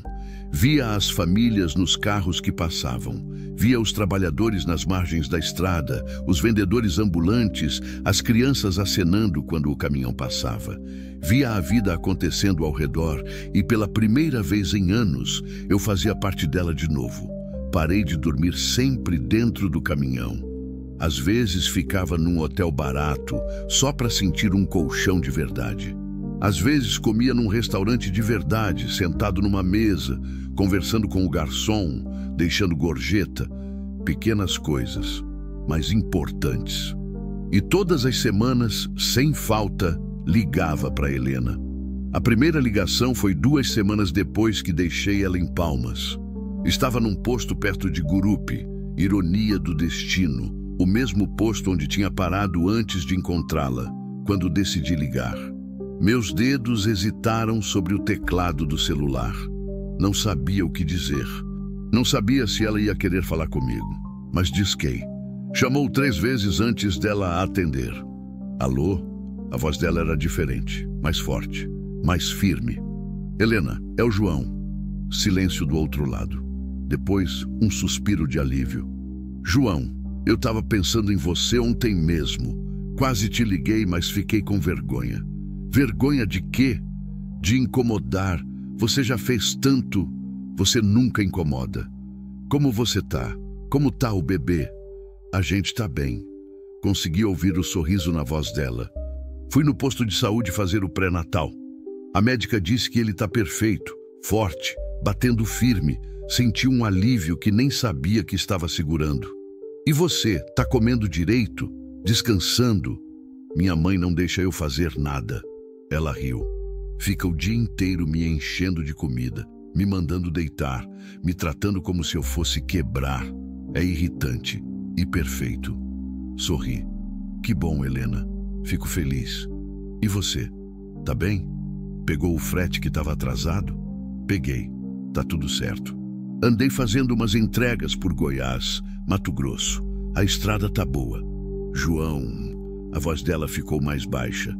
Você vai voltar mesmo? Quando o bebê nascer? Vou. Prometi, não prometi?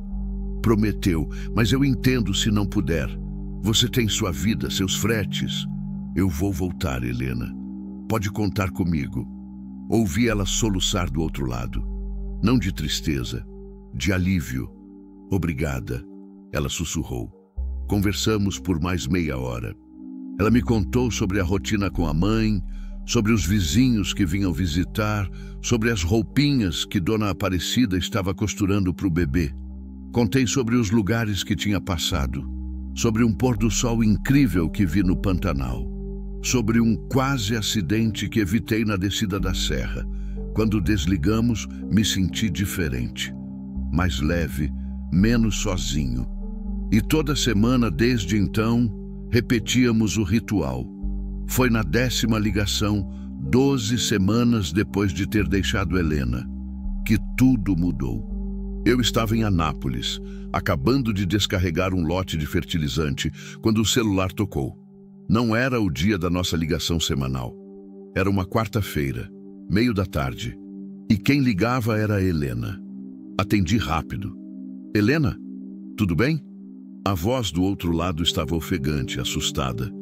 João, João, ele me achou. Meu sangue gelou. Quem te achou? Roberto, ele tá aqui, na rua. Bateu na porta hoje de manhã. Minha mãe não deixou entrar, mas ele não foi embora. Tá do outro lado da rua, só olhando para casa. Já faz horas. Senti a raiva subir, quente e rápida. Você chamou a polícia? Chamei. Vieram, conversaram com ele, mas ele disse que só quer conversar comigo. Não tem como prender ele por ficar na rua. Eles foram embora e ele continuou lá. Helena, escuta, tranca todas as portas. Não sai de casa. Não abre para ele de jeito nenhum. Eu sei, mas João, eu tô com medo, muito medo. Se ele conseguir entrar, se ele... A voz dela quebrou. Ele não vai conseguir entrar, eu vou para aí. Você tá onde? Anápolis, umas 3 horas de distância. Vou sair agora. Fica no telefone comigo. João, você não precisa... Sim, preciso. Fica comigo. Me conta qualquer coisa. Me distrai enquanto eu dirijo. Ouvi ela respirar fundo, tentando se acalmar. Tá bem. Eu fico. Tranquei o caminhão às pressas, ignorei o dono do depósito que queria que eu assinasse uns papéis, subi na cabine e liguei o motor. E pisei fundo. Dirigi como não dirigia há anos. Rápido, concentrado, cada segundo contava. Helena ficou comigo na linha o tempo todo. Às vezes falava, contando coisas aleatórias para acalmar os nervos. Às vezes ficava em silêncio, só a respiração dela me dizendo que estava bem. Ele ainda tá lá? Perguntei. Tá. A voz dela tremia. Sentado no meio-fio. De vez em quando levanta e anda até a esquina. Depois volta. Tá bebendo alguma coisa. Acho que é cerveja. Sua mãe tá com você? Tá. Tá aqui do meu lado. Ela pegou o cabo de vassoura e disse que se ele entrar, ela quebra ele. Quase sorri, mesmo na tensão. Dona Aparecida não brinca. Não brinca. Helena soltou um riso nervoso. João, por que ele voltou? Por que agora? Não sei, Helena, mas não importa. Ele não vai te machucar. Nunca mais. Como você pode ter certeza? Porque eu não vou deixar. Passei por Alexânia quebrando todos os limites de velocidade. A BR-153 estava vazia, graças a Deus. O sol começava a se pôr, tingindo o céu de laranja e vermelho. Mas eu não estava vendo a beleza. Só via a estrada, os quilômetros diminuindo, a distância encolhendo. Aguenta, Helena, tô quase aí. Cheguei em Palmas quando a noite já tinha caído por completo. O bairro São João estava quieto. Algumas luzes acesas nas casas, cachorro latindo ao longe, som de televisão vazando pelas janelas. Encostei o caminhão 2 quadras antes da casa de Dona Aparecida, onde ele não pudesse me ver chegar. Já cheguei, falei no telefone. Ele ainda tá aí? Tá, não saiu. João, cuidado. Ele tá bebendo o dia inteiro. Não sei o que ele pode fazer. Vou ter cuidado. Desliga agora. Fica dentro de casa. Trancada. João, confie em mim. Silêncio. Então, tá bem, toma cuidado, por favor. Desliguei. Desci do caminhão. A noite estava morna, úmida, cheiro de chuva no ar. Caminhei devagar em direção à casa, mantendo-me nas sombras.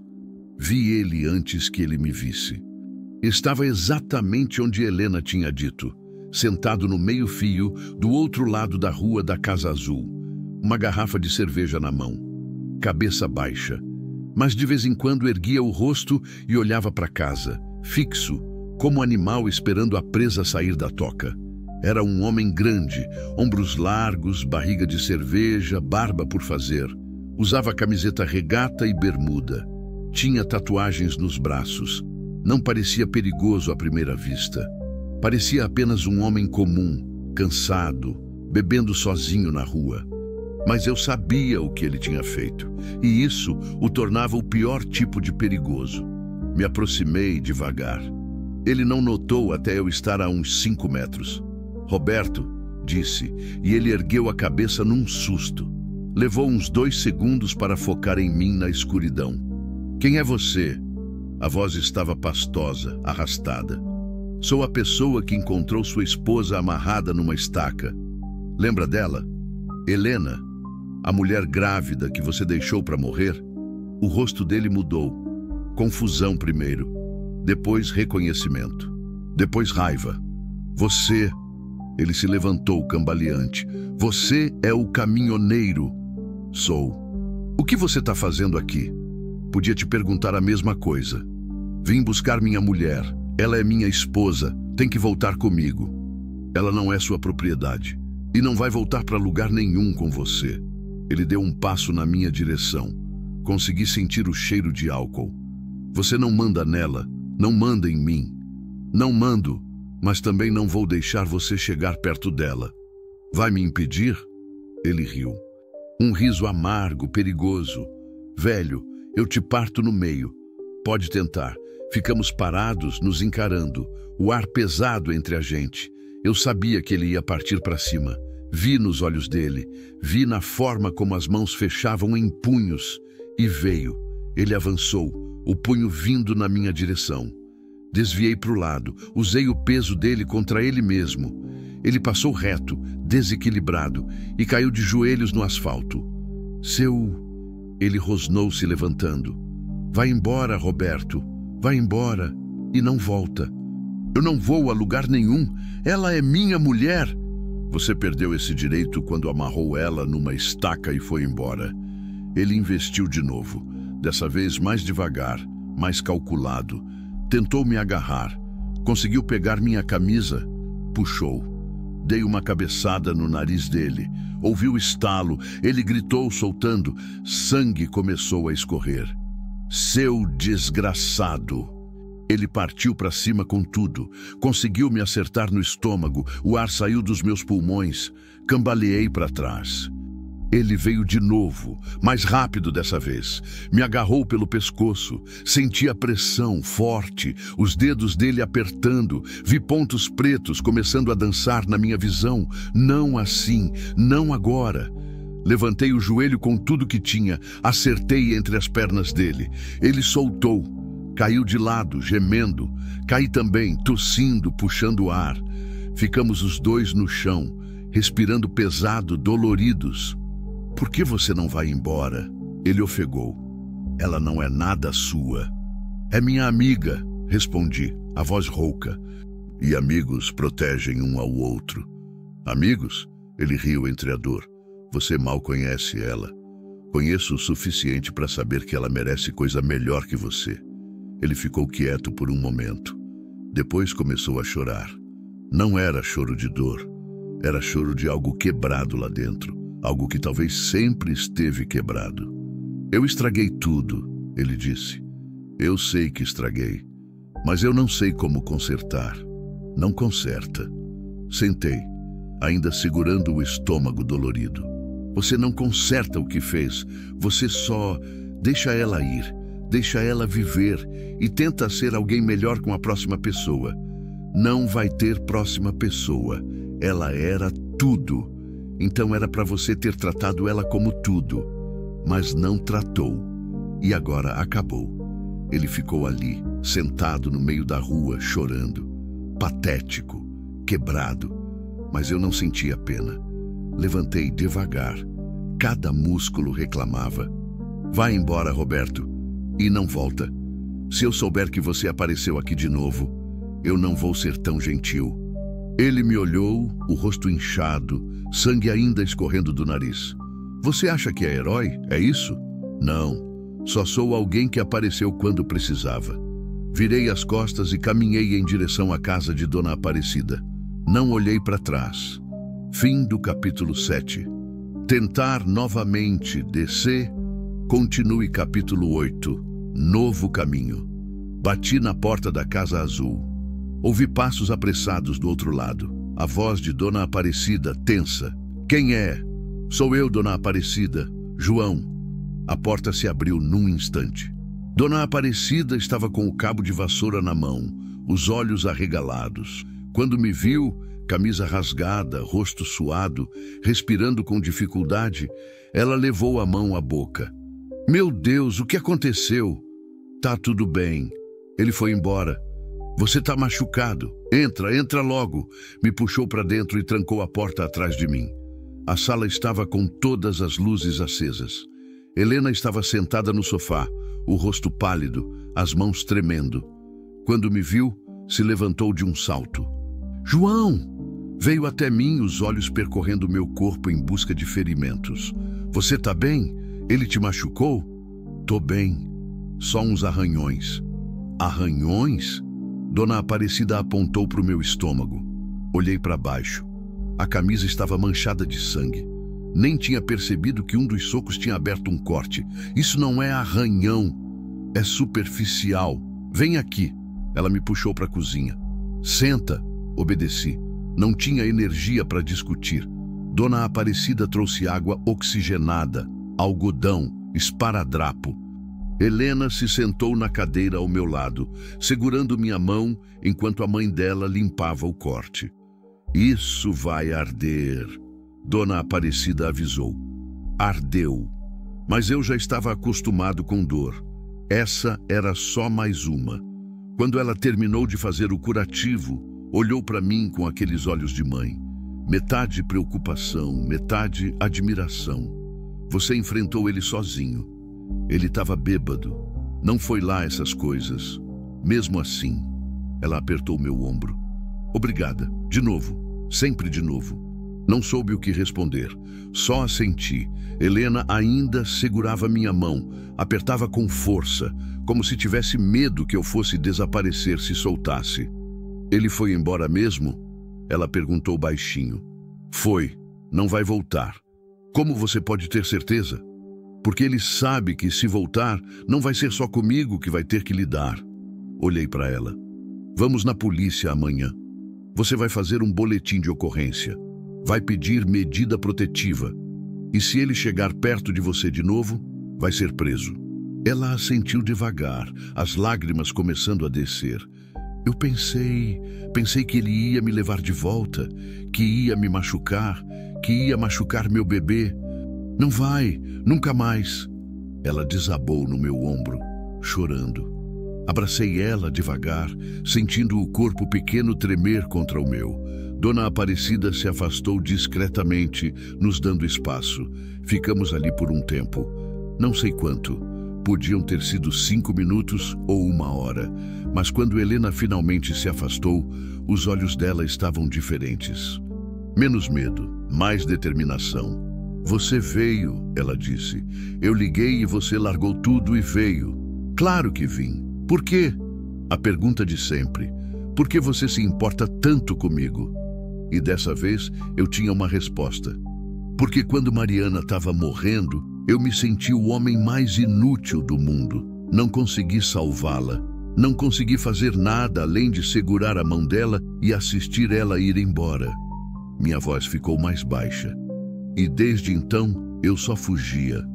Fugia de tudo que me fazia lembrar que eu tinha falhado. Mas quando te vi naquela estaca, foi como se eu tivesse uma chance de fazer diferente, de fazer certo, de salvar alguém quando importava. Helena segurou meu rosto com as 2 mãos. Você não falhou com sua esposa, João. Você amou ela. Ficou com ela até o fim.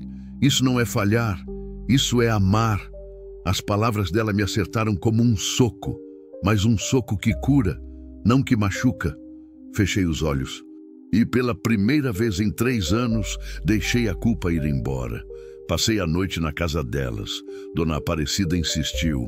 Disse que eu estava machucado demais para dirigir, que era tarde demais, que tinha um sofá que servia muito bem. Não discuti. A verdade é que eu também não queria ir embora. Não ainda.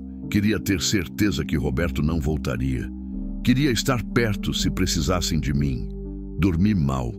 O corpo doía e a mente não desligava. Cada barulho me fazia acordar. Cada carro passando na rua me fazia levantar e olhar pela janela. Mas Roberto não voltou. De manhã, acordei com cheiro de café e pão na chapa. Dona Aparecida estava na cozinha, cantarolando baixinho enquanto preparava o café da manhã. Helena estava sentada à mesa, já vestida, o cabelo preso. Bom dia, cumprimentei. Bom dia. Dona Aparecida virou e sorriu. Dormiu bem? Dormi sim. Menti. Ela não acreditou, mas não disse nada. Só serviu café, pão, queijo, manteiga.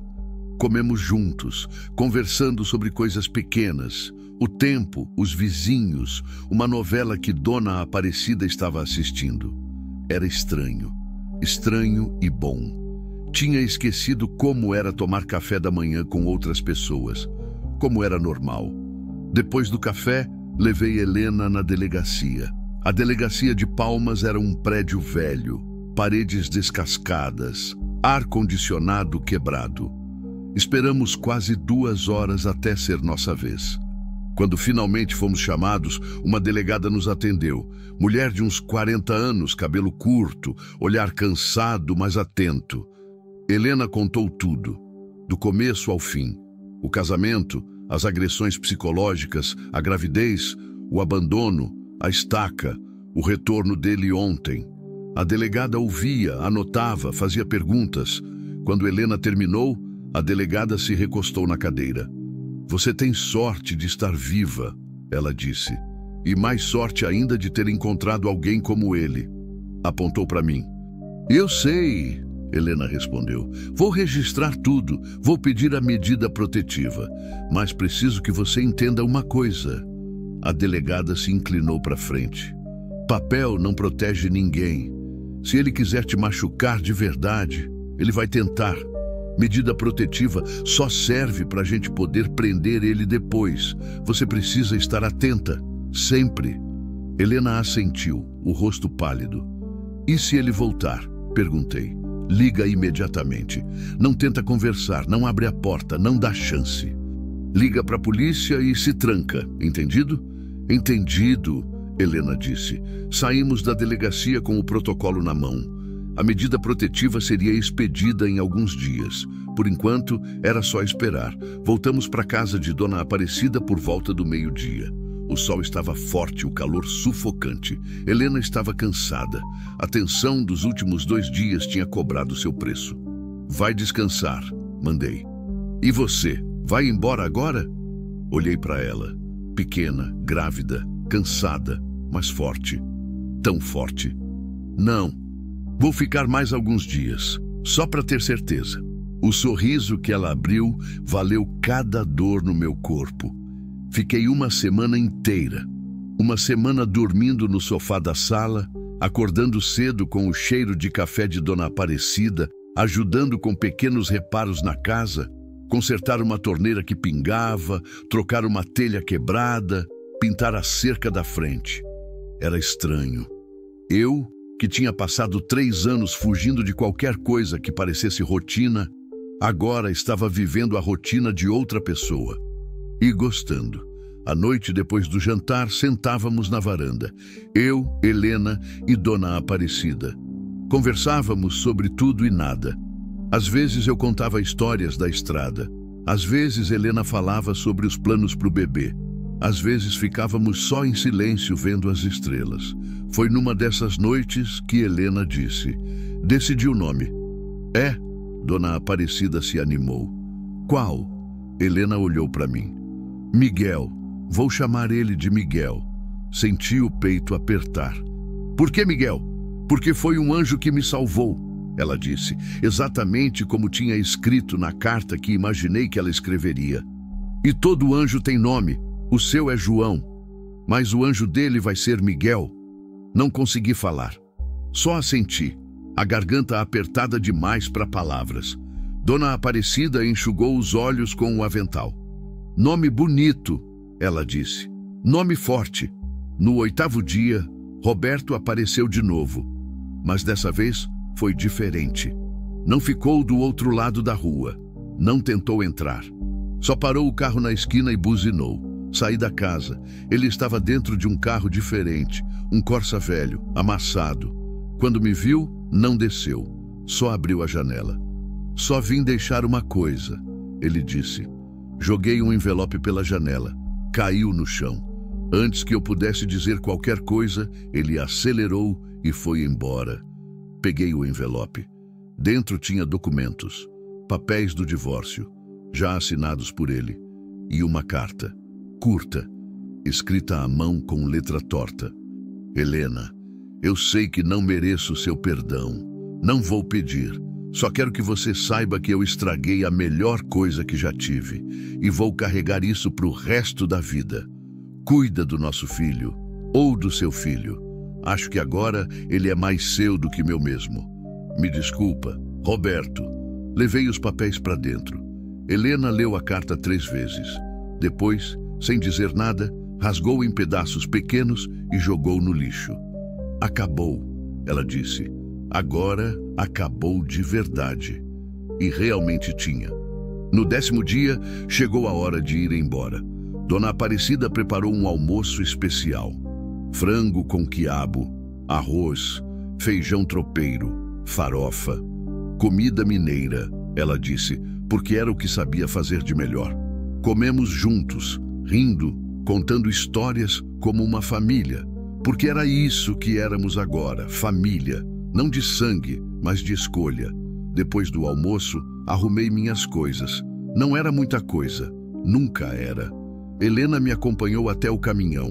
Estava com quase 6 meses de barriga agora. Andava devagar, as mãos sempre protegendo o bebê. Você vai voltar? Ela perguntou. De novo, sempre de novo. Vou. Quando Miguel nascer, eu volto. Promessa. E se você esquecer de mim? Se encontrar outra pessoa para salvar e eu virar só mais uma história? Segurei o rosto dela com as 2 mãos, olhando nos olhos. Helena, você nunca vai ser só mais uma história. Você me salvou tanto quanto eu te salvei. Você me lembrou que eu ainda sou humano, que ainda sou capaz de sentir, de me importar, de viver. Ela abraçou forte a barriga grande entre a gente. O bebê chutou. Senti contra meu estômago. Ele chutou, disse surpreso. Chutou. Ela riu entre as lágrimas. Acho que ele está dizendo tchau. Tchau não. Até logo. Subi no caminhão. Liguei o motor, acenei uma última vez. Dona Aparecida tinha aparecido na varanda. Acenava também, o avental esvoaçando no vento. E fui embora. Mas dessa vez não estava fugindo. Estava apenas seguindo em frente, com a promessa de voltar. 3 meses depois, o telefone tocou às 3 da madrugada. Eu estava num hotel em Cuiabá, acabando de voltar de um frete longo. Atendi ainda meio dormindo. Alô? João? Era Dona Aparecida. A voz trêmula, mas feliz. Nasceu! Miguel nasceu! Sentei na cama de um pulo, o sono indo embora instantaneamente. Como ela tá? Como o bebê tá? Os 2 estão perfeitos. 3,5 quilos, cabeludo, chorando feito um bezerro desmamado. Ela riu. Você precisa vir conhecer seu afilhado. E afilhado? Helena quer que você seja padrinho. Se você aceitar, claro. Senti os olhos arderem. Claro que aceito. Então pega a estrada, meu filho. A gente te espera. Desliguei. Fiquei sentado na cama por um momento processando. Padrinho, família, propósito. Me vesti às pressas, peguei minhas coisas e corri para o caminhão. Tinha uma viagem de 10 horas pela frente e pela primeira vez em anos eu estava ansioso para chegar. Cheguei em Palmas quando o sol estava alto. Fui direto para o hospital. Subi correndo as escadas até o 3º andar. Maternidade. Perguntei no balcão. A enfermeira sorriu e apontou. Quarto 304. Caminhei pelo corredor, o coração batendo forte. Bati na porta. Pode entrar. A voz de Helena disse. Abri. Ela estava sentada na cama, com um embrulho azul nos braços.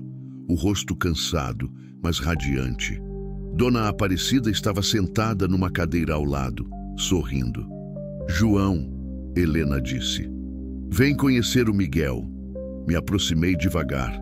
Olhei para baixo. Era um bebê pequeno, vermelho, com uma cabeleira preta e os olhos fechados. Perfeito. Quer segurar? Helena perguntou.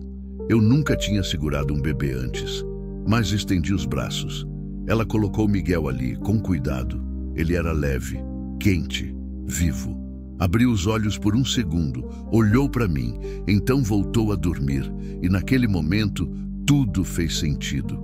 A estrada, a solidão, a dor, a perda, tudo tinha levado até ali, até aquele momento. até aquele bebê nos meus braços. Bem-vindo ao mundo, Miguel, sussurrei. Você vai ter uma vida boa, sua mãe vai cuidar de você e eu vou estar aqui sempre que vocês precisarem. Prometo. Olhei para Helena. Ela estava chorando de felicidade. Obrigada, João, ela disse. Por tudo. Obrigado você, respondi, por me deixar fazer parte disso. E ali, naquele quarto de hospital em Palmas, Tocantins, segurando aquele bebê, eu finalmente entendi. A vida não tinha acabado quando Mariana foi embora. Tinha apenas mudado de rumo. E às vezes, o rumo certo é aquele que a gente nunca planejou. Epílogo. 5 anos depois, eu ainda rodo as estradas do Brasil. Mas agora, toda vez que passo por Palmas, paro. Paro na Casa Azul com a cerca de madeira. Paro para tomar café com Dona Aparecida. Paro para ver Helena, agora formada como professora, trabalhando numa escola pública, independente e forte. E paro para brincar com Miguel. 5 anos, esperto, rápido, cheio de perguntas. Tio João, me leva no caminhão? Sempre que sua mãe deixar, garoto. Helena sorri. Às vezes deixa. E eu boto Miguel no banco alto. Deixo ele buzinar, finjo que ele está dirigindo. E ele ri. Aquele riso limpo de criança que ainda não conhece tristeza. Às vezes, quando estou sozinho na estrada, ainda penso em Mariana. Mas não dói mais como antes. Porque entendi que ela não foi embora para sempre. Ela só virou memória. Memória boa. Memória que me fez ser quem sou. E ser quem sou me levou até Helena. Até Miguel. Até uma segunda chance de viver. A estrada continua longa, mas agora ela tem destino. Ela tem casa. E casa, eu descobri, não precisa ser um lugar. Pode ser pessoas. Pessoas que a gente escolhe salvar e que, sem saber, salvam a gente de volta. Fim.